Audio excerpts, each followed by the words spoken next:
If you're thinking about buying a home in Southwest Florida, one of the first things you've probably wondered is, should I buy in a flood zone or not? In the past few years, we've been hit hard.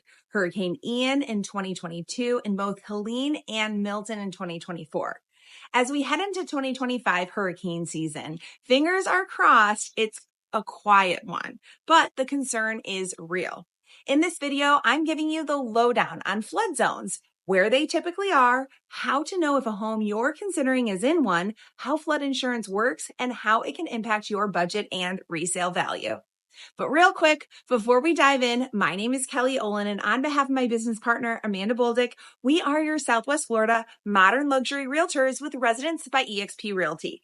If you're buying in Southwest Florida, call or text us anytime for a free buyer's consultation. You'll find our number on the screen below. I cannot tell you how many times buyers walk into one of my listings and say, I know you from YouTube. And they give me a big hug like we're old friends. But my heart sinks when I find out that they've already signed with another buyer's agent. Usually someone from outside of the area who is a friend or family member and isn't familiar with our neighborhoods, floor plans, pricing, or local lifestyle. Don't let that be you. Don't waste your time or money. Reach out so we can help you make a smart, informed decision from day one. When moving to Southwest Florida, it's tempting to live near the water, whether it's the beach, a marina, or a canal front dock. But let me give you a reality check. Living here full-time is very different than being on vacation. You might picture yourself hitting the beach or going boating every single day, but in reality, once work, school, and social lives kick in, you might not be doing those things as often as you think. That's why even more and more buyers are moving inland, especially after recent hurricanes and skyrocketing flood insurance rates.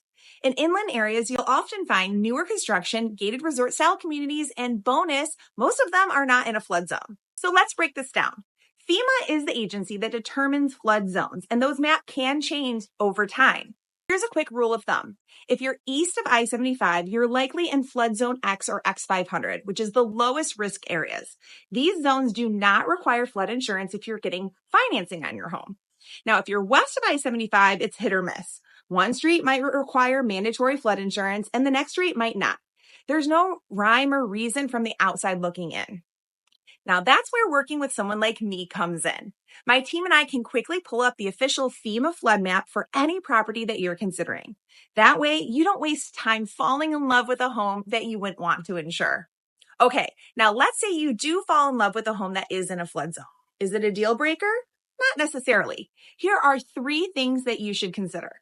Number 1, FEMA can remap zones. If we go a few years without major storms, FEMA can reclassify certain areas and remove them from the high-risk zones. That's happened before and will likely happen again. Number 2, existing flood insurance may transfer. If the current homeowner already has a policy, it might be transferable to you at a lower rate than if you were buying new. We always check this before you go to write an offer. Number 3, you can order an elevation certificate. This is a document that shows the home's elevation compared to the base flood level. It costs about $700, but it can significantly reduce your premium. In some cases, it brings down the annual cost by thousands. And here's something else to keep in mind.